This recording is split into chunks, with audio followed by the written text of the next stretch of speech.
बिस्मिल्लाहिर्रहमानिर्रहीम नहमदहू व नुसल्ली अला मुहम्मद रसूलुल्लाहि करीम। ये प्रॉब्लम डिफरेंशियल इक्वेशन के linear differential equation with constant coefficient chapter से है। Solve D to the power 4 minus 16 y is equal to e to the power 2x plus sine 2x। सबसे पहले अपने सॉल्यूशन में इस प्रॉब्लम को हम नोट कर लेंगे, यानी डिफरेंशियल इक्वेशन को नोट कर लेंगे। D to the power 4 minus 16 y is equal to e to the power 2x plus sine 2x है। तो इस डिफरेंशियल इक्वेशन को जब हम लोग सॉल्व करेंगे तो इसके दो पार्ट में होगा। एक तो कम्प्लीमेंट्री फंक्शन फाइंड करेंगे, दूसरा पर्टिकुलर इंटीग्रल। दोनों को ऐड कर देंगे, y की वैल्यू आ जाएगी इन टर्म्स ऑफ x। तो इस कम्प्लीमेंट्री फंक्शन को सबसे पहले फाइंड करेंगे, तो इसके लिए इस डिफरेंशियल इक्वेशन की लिखना होगी एक्सिलरी इक्वेशन। तो इट्स एक्सिलरी इक्वेशन यानी हेल्पिंग इक्वेशन इसकी हमें मिल जाएगी। y का जो कोफिशिएंट d का फंक्शन होता है उसमें आप d की जगह पर m पुट कर दीजिए और राइट हैंड साइड में 0 रख दीजिए। इससे m की वैल्यू मिल जाएंगी। और m की देख रहे हैं कि m में ये 4 पावर का एक इक्वेशन है, तो इसलिए m की 4 वैल्यू मिल जाएंगी हमको यहाँ पर। तो m की ये चारों वैल्यू जब हमें मिल जाएंगी तो हम इससे कम्प्लीमेंट्री फंक्शन लिख सकते हैं। तो इसके लिए हम यहाँ पर फैक्टर कर सकते हैं इससे m की पावर 4 को लिख सकते हैं m स्क्वायर का होल ऑफ स्क्वायर, और 16 को लिख सकते हैं 4 का स्क्वायर। यहाँ पर a square minus B square की आइडेंटिटी अप्लाई कर देंगे, जो आप लोगों को बहुत अच्छी तरीके से मालूम है, a माइनस बी और a प्लस बी। तो एक ब्रैकेट में ये ऐड हो जाएंगे, दूसरे ब्रैकेट में सब्ट्रैक्ट हो जाएंगे। ये अगले पेज पर हम देख रहे हैं एम स्क्वायर में प्लस हो जाएगा 4 और एम स्क्वायर में से माइनस हो जाएगा 4। इस एम स्क्वायर प्लस 4 के फैक्टर नहीं कर पाएंगे, अब हम रियल फैक्टर तो नहीं हो पाएंगे, लेकिन यहाँ पर हम एम का स्क्वायर और इसको 2 का स्क्वायर कर सकते हैं। अगेन इसी ए स्क्वायर माइनस बी की आइडेंटिटी को जब हम अप्लाई करेंगे तो एम माइनस 2 और या एम प्लस 2 और एम माइनस 2 दो फैक्टर मिल जाएंगे। इनको अगर हम 0 के बराबर पुट करेंगे, तो अगर इस फैक्टर को हम 0 रख रहे हैं तो m माइनस 2 को, तो m की वैल्यू यहाँ से 2 मिल रही है। अगर इस फैक्टर को हम 0 के बराबर पुट कर रहे हैं तो m की वैल्यू माइनस 2 मिल रही है। और अगर हम इस फैक्टर को एम स्क्वायर प्लस 4 को 0 के बराबर पुट करेंगे तो फिर हमें m की वैल्यू, क्योंकि दो ही टर्म है तो एक टर्म को राइट हैंड साइड में ट्रांसपोज करेंगे, माइनस का 4 हो जाएगा और इसको 2 का स्क्वायर लिख सकते हैं। m की वैल्यू फाइंड करेंगे तो स्क्वायर हटाएंगे, दूसरी साइड स्क्वायर रूट अप्लाई हो जाएगा इस पूरी वैल्यू पर। और यहाँ पर हम स्क्वायर रूट की दो वैल्यू होती है प्लस माइनस, तो m की वैल्यू हो जाएगी प्लस माइनस। यहाँ पर आप 1 का इंटू मान सकते हैं, ये 2 तो बाहर हो जाएगा, अंडर रूट में माइनस 1 बचेगा। तो स्क्वायर रूट माइनस 1 आयोटा यानी i के इक्वल होता है। तो यहाँ पर इमेजिनरी और कंजुगेट फार्म में रूट मिल गए, m की दो वैल्यू मिल गई, यानी प्लस के 2i और माइनस के 2i, जो कि कलेक्टिवली यहाँ पर लिखे हुए हैं। तो इस तरीके से हम देख रहे हैं m की हमारे पास 4 वैल्यू हैं, m की वैल्यू 2 माइनस 2 और यहाँ पर प्लस 2i और माइनस 2i, जो कि इस तरीके से लिखे हुए हैं। तो इन वैल्यूज़ को देख के हम कम्प्लीमेंट्री फंक्शन आसानी से लिख सकते हैं। पहले इन रियल वैल्यूज़ के रिस्पेक्ट में लिखेंगे c1 e to the power 2m की वैल्यू, पहली वाली कोई भी वैल्यू ले सकते हैं पहले या बाद में। तो हमने ये वैल्यू लिख रहे हैं, उसके बाद इंडिपेंडेंट वेरिएबल जो हमारा x था उससे मल्टीप्लाई कर दिया जाएगा। आपको मालूम है कि हमारा डिफरेंशियल इक्वेशन में जो डिपेंडेंट वेरिएबल है वो y है और इंडिपेंडेंट वेरिएबल x है। Plus c2 e to the power m की वैल्यू लिखेंगे -2 और x से मल्टीप्लाई करेंगे, और प्लस इसके बाद हम यहाँ पर जो m की जो दोनों वैल्यू मिल रही हैं प्लस माइनस 2y, तो उसको हम यहाँ पर कॉम्प्लेक्स कंजुगेट की फॉर्म में है, तो CF निकालने का तरीका ये है। क्योंकि रियल पार्ट 0 है तो इसको इस तरीके से लिखेंगे कि C1 C2 आ गए, next coefficient arbitrary constant C3 लिख दीजिए और कॉस लिखेंगे पहले तो, और i का जो कोफिशिएंट यानी इमेजिनरी पार्ट है वो लिखेंगे और x से मल्टीप्लाई कर देंगे, और यही वैल्यू जो है वो साइन के साथ में भी आ जाएगी C4 और साइन 2x आ जाएगा, सेम यही वैल्यू आएगी, एक कॉस के साथ दूसरा साइन के साथ। तो कम्प्लीमेंट्री फंक्शन आ गया। 4 एम की वैल्यू थी और 4 ही देख रहे हैं कि आर्बिट्री कांस्टेंट है, और जो हमारा डिफरेंशियल इक्वेशन था वो भी 4 ऑर्डर का था, तो 4 यहाँ पर आर्बिट्री कांस्टेंट भी आ गए। तो अब हमें दूसरा पार्ट जो होता है वो पर्टिकुलर इंटीग्रल फाइंड करना होता है। जैसे हमने शुरू में बताया था y is equal to complementary function और प्लस पर्टिकुलर इंटीग्रल, दोनों को ऐड कर देंगे तो हमें y की value in terms of x मिल जाएगी, जो कि इसका सोल्यूशन होगी, यानी जनरल सोल्यूशन होगी। तो CF तो हमने फाइंड कर ही दिया है, पर्टिकुलर इंटीग्रल की वैल्यू और फाइंड कर ले, जो कैसे निकाली फाइंड की जाती है। तो 1/, आपका जो डिफरेंशियल इक्वेशन है इसमें y का जो कोफिशिएंट जो कि d का फंक्शन है उसको यहाँ पर लिख दिया जाता है अपान में, यानी d⁴ माइनस का 16, और जो राइट हैंड साइड में है इस वैल्यू को यहाँ पर लिख देंगे e⁻² प्लस का साइन 2x, और ये जो ऑपरेटर है इसको दोनों टर्म पर अलग अलग अप्लाई कर देंगे, क्योंकि दोनों फंक्शन का नेचर अलग है, दोनों फंक्शन अलग टाइप के हैं। तो इनके लिए जो शॉर्टकट मेथड है इस PI निकालने का वो अलग अलग है, इसलिए अलग अलग कर देते हैं। और इस पर भी अप्लाई हो गया, और ये d⁻4 माइनस 16 इस वाले टर्म पर भी साइन 2x पर भी अप्लाई हो गया। अब देखिए इसके फैक्टर करेंगे तो वही आएंगे जो आपने यहाँ पर m की फॉर्म में किए थे। तो आप जैसे भी यहाँ पर भी m नज़र आ रहा है, वहाँ पर d कर लीजिए। अगले स्टेप में हम इसको लिख रहे हैं, ये वैल्यू जो चल रही है वो PI की है, और हमने यहाँ पर फैक्टर कर लिए, डायरेक्ट कर लिए हैं, d² प्लस का 4 और d+2 एंड d-2, और ये e⁻²x हमारा पहला फंक्शन था, और प्लस जैसे कि सेम फैक्टर होंगे तो ये वैल्यू लिख दे रहे हैं यहाँ पर d² प्लस 4 और d+2 एंड d-2, यहाँ पर था साइन 2x। अब यहाँ देखिए फार्मूला ये भी होता है कि 1/fd e⁻ax हो, तो जहाँ पर भी आपको d नज़र आए वहाँ पर आप x का जो कोफिशिएंट होता है e की पावर में वो रख देते हैं, यानी a रख देंगे, तो ये वैल्यू यहाँ पर आ जाती है e⁻x। ये फार्मूला अप्लाई कर देंगे, लेकिन इसकी कंडीशन होती है, शर्त होती है कि ये जो एफ ए है वो ज़ीरो के इक्वल नहीं होना चाहिए, तब ये अप्लीकेबल होगा फार्मूला। तो इस पहले वाले के लिए हम देख रहे हैं कि ये वाले इसको छोड़कर फिर इनमें ये फार्मूला अप्लाई किया जा सकता है, तो आप इसको छोड़ दीजिएगा। बाकी जो है हम जहाँ पर भी डी नज़र आएगा वहाँ पर इसका जो कोफिशिएंट है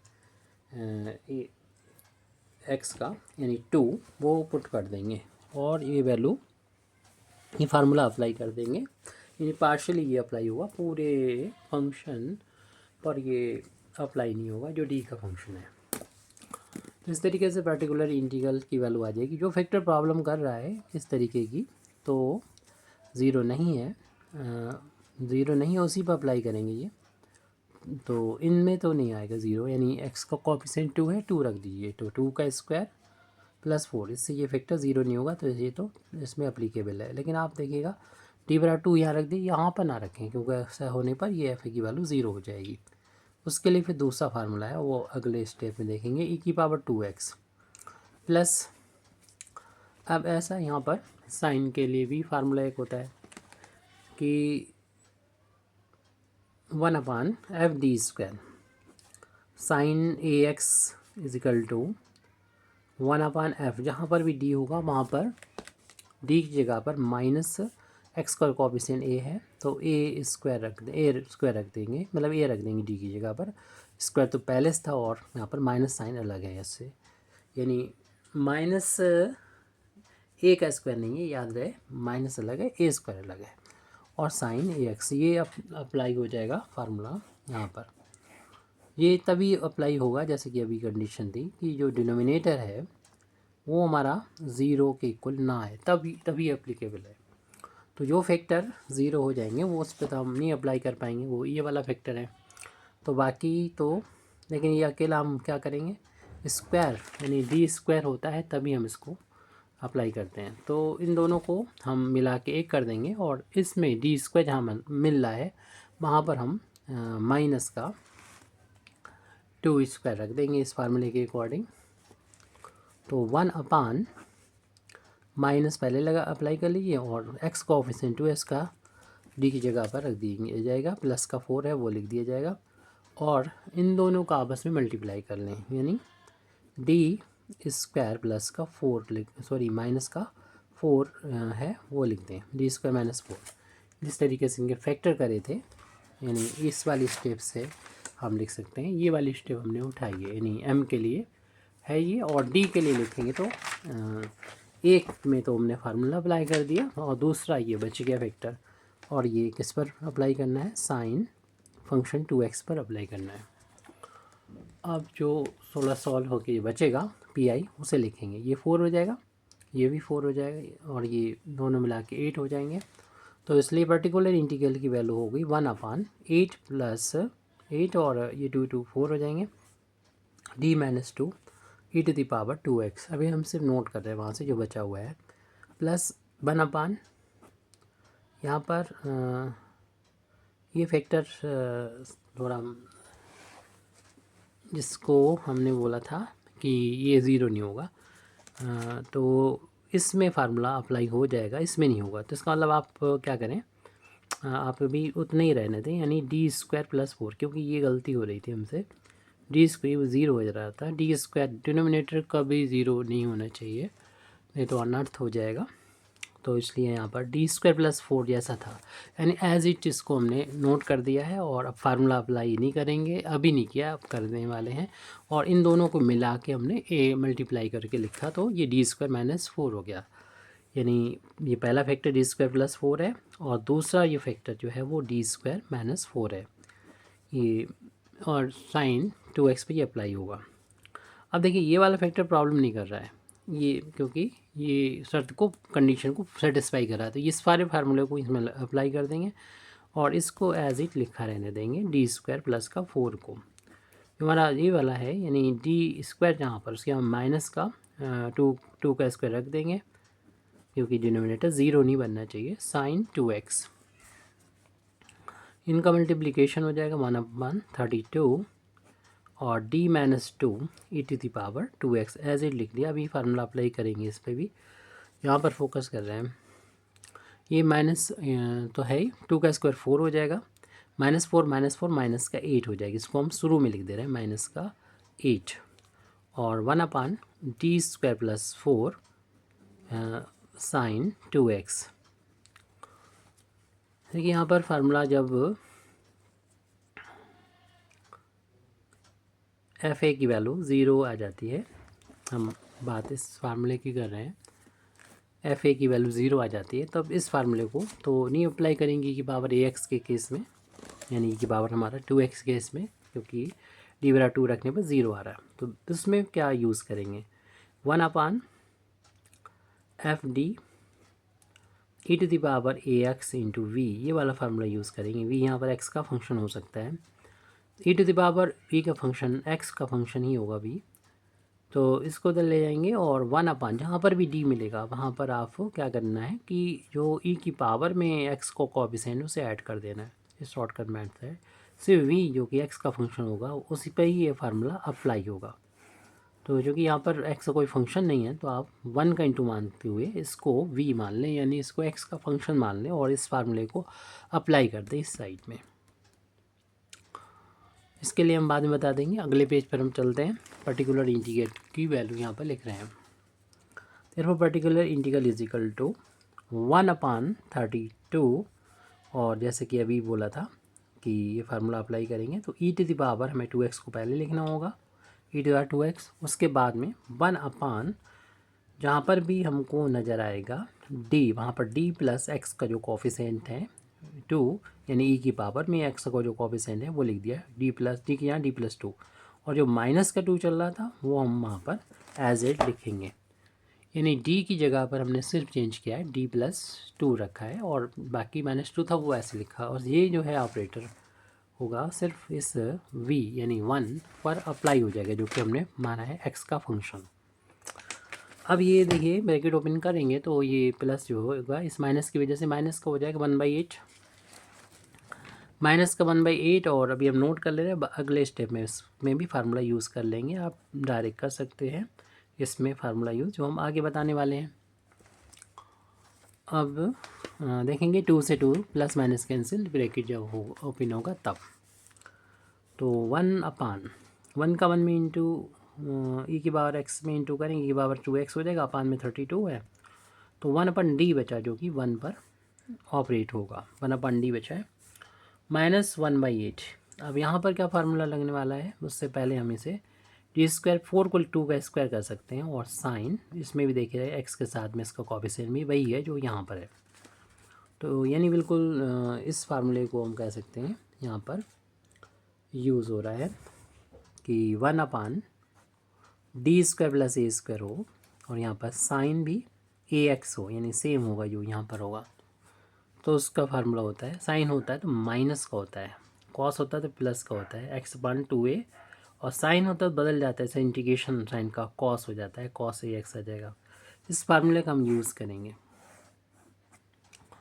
और a की जगह पर हम देख रहे हैं कि 2 है, तो पर्टिकुलर इंटीग्रल की वैल्यू हमारी आ जाएगी e⁻²x तो चल ही रहा था, अपान में 32 है वो लिख देंगे, और 1/d का मतलब होता है कि इंटीग्रेट करना होता है x के रिस्पेक्ट में, जो भी फंक्शन यहाँ पर लिखा है उसका, तो x के रिस्पेक्ट में इसका इंटीग्रेशन कर देंगे। -1/8, उसके बाद देखेंगे इस फार्मूले के यूज़ करेंगे, तो -x/2a, a की वैल्यू 2 है, और ये cos 2x हो जाएगा, साइन का कॉस में बदल जाता है। इस फार्मूले का हमने यूज़ कर लिया है। 1 का इंटीग्रेशन मालूम ही है कि x होता है e की पावर x के रिस्पेक्ट में 32 माइनस इंटू 1 का x हो गया, माइनस ये प्लस हो जाएगा, x न्यूमरेटर में डिनोमिनेटर में इनका 4 8 जा 32 हो जाएगा, cos 2x। आप चाहें तो उसमें से कॉमन भी ले सकते हैं, लेकिन चलिए सॉल्व हो गया है। लिख सकते हैं the general solution of given differential equation is y is equal to, general solution में उतने ही आर्बिट्री कांस्टेंट होते हैं जितने ऑर्डर का डिफरेंशियल इक्वेशन होता है। कम्प्लीमेंट्री फंक्शन पीछे से देख के लिख देंगे, जो कि आ गया था c1 e⁻2x प्लस का c2 e⁻−2x plus c3 cos 2x plus का c4 sin 2x।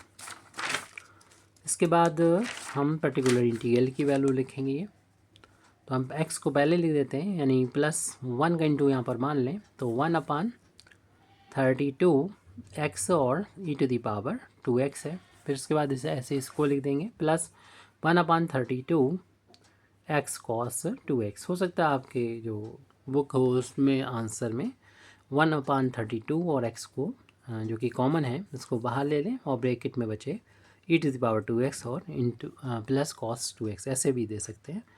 ये हमारा इस डिफरेंशियल इक्वेशन जो गिवन थी उसका जनरल सॉल्यूशन आ चुका है।